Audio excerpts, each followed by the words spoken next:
Hello viewers, I doctor SBK Lal welcome you all in my YouTube channel. मेरे YouTube channel में आपका बहुत बहुत स्वागत है।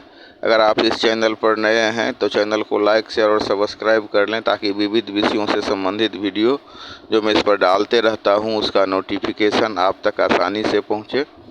आज हम आपके लिए लेकर के आए हैं बहुत ही खास वीडियो। इसमें हम जानेंगे कि दुनिया में सबसे बड़ी खिलौना कंपनी का संघर्ष और कैसे ये इतनी बड़ी कंपनी बनी और कभी ये कंपनी लकड़ी के खिलौने बनाती थी और आज दुनिया में सबसे बड़ी कंपनी बन गई है, 1 लाख करोड़ जिसका ब्रांड वैल्यू है।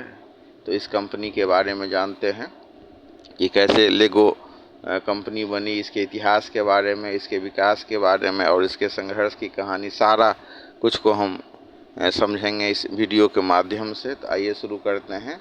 साल 1932 में डेनमार्क में कारपेंटर ओले किर्क क्रिस्टियानसन ने लकड़ी के खिलौने जैसे कार, एरोप्लेन बनाकर इस कंपनी की नींव रखी थी। हम देख सकते हैं कि भारत में भी कुछ जो मतलब बढ़े लोग हैं वो लकड़ी सब के खिलौने बनाने में उनको महारत हासिल होती है और अगर गांव के हाट मेले में जाएं तो वहाँ ये बनाते हैं, लेकिन उनका सफ़र वहीं तक रह जाता है। इस मायने में हम तुलना कर सकते हैं कि विदेश में कैसे लोग, मतलब जो विदेशी कारपेंटर लोग होते हैं वो शुरुआत में कितना बेसिक लेवल पर खिलौना बना करके कितने आगे तक बढ़ सकते हैं।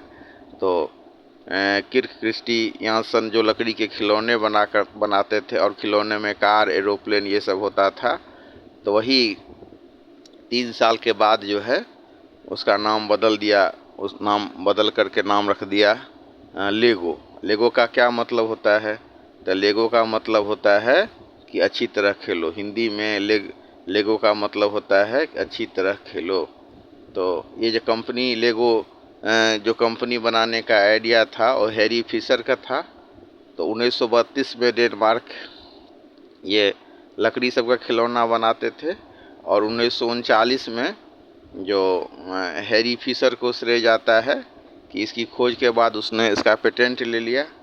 पेटेंट लेने के बाद फिर कीरी क्राफ्ट ब्लॉक्स को बेच दिया। फिर 1958 में थोड़े से बदलाव के बाद कंपनी ने नया पेटेंट लिया। अब इसके बाद फिर इसका बिजनेस आगे बढ़ा, लेकिन एक समय ऐसा भी आया 2003 तक आते आते कंपनी दिवालियापन होने के कगार पर पहुंच गई और इस पर $800 मिलियन का कर्जा हो गया था। तो कंपनी ने अन्य क्षेत्रों से ध्यान हटा करके ज्वेलरी, कपड़ों का brand, theme park, video game भी बनाए और मतलब पूरा toy maker life style company बन गई। फिर कंपनी में एंट्री हुई नई CEO बिग नुदेस्त्रोप की, जिन्होंने मूल बिजनेस पर वापसी की। लेगो की वापसी कॉरपोरेट इतिहास की सबसे शानदार वापसी कही जा सकती है। हम देख सकते हैं कि भारत में भी जो कई बार बड़ी बड़ी कंपनी के जो मालिक लोग होते हैं, CEO होते हैं, आप एक आध बार उनको आत्महत्या भी करते हुए देख सकते हैं। और इतना बड़ा कर्ज, $800 मिलियन का कर्ज हो जाए और फिर वो दुनिया की सबसे बड़ी उसी क्षेत्र में काम करने वाली कंपनी बन जाए, टर्नओवर में भी, लोकप्रियता में भी। तो इसका जो लोकप्रियता का श्रेय, जो इस कंपनी की लोकप्रियता का श्रेय जाता है थीम बेस्ड ये बनाती है खिलौना, और बच्चे ही नहीं बड़े बुजुर्गों के लिए भी खिलौना बनाने का इसका इतिहास है।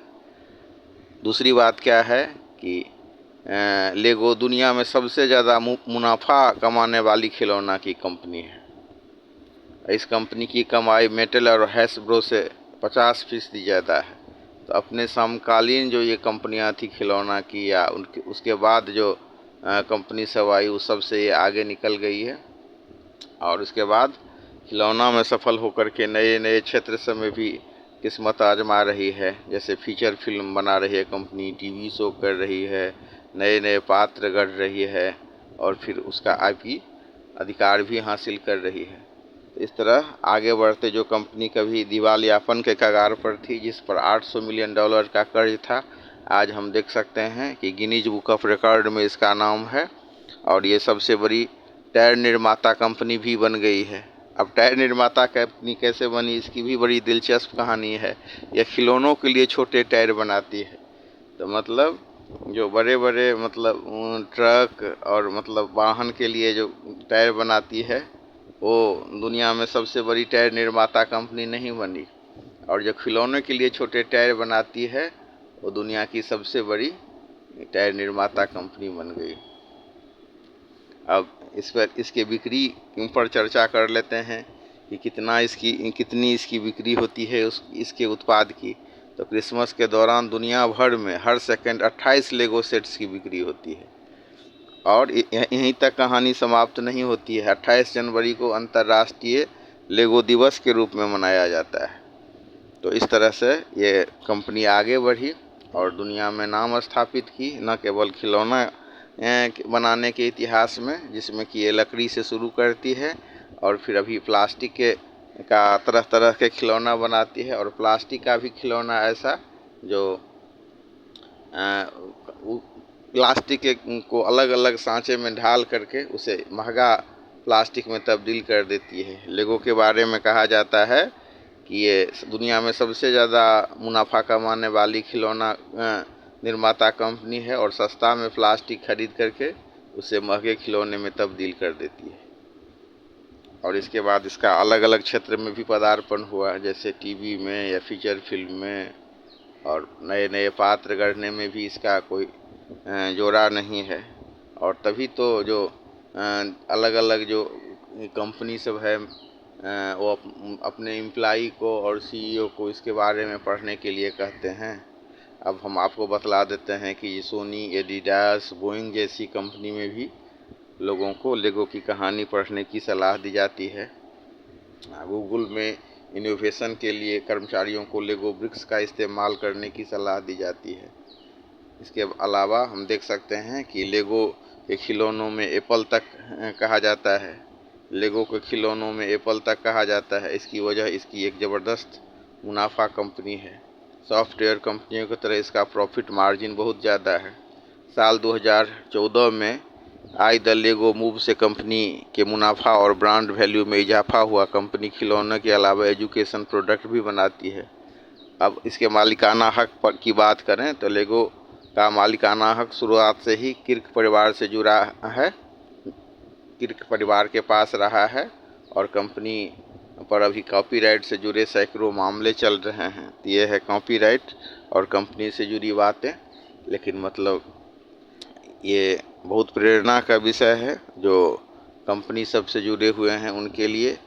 और हाल ही फिलहाल में एक थीम पर नॉट ड्रम चर्च का रेप्लिका बनाने वाली ये कंपनी मशहूर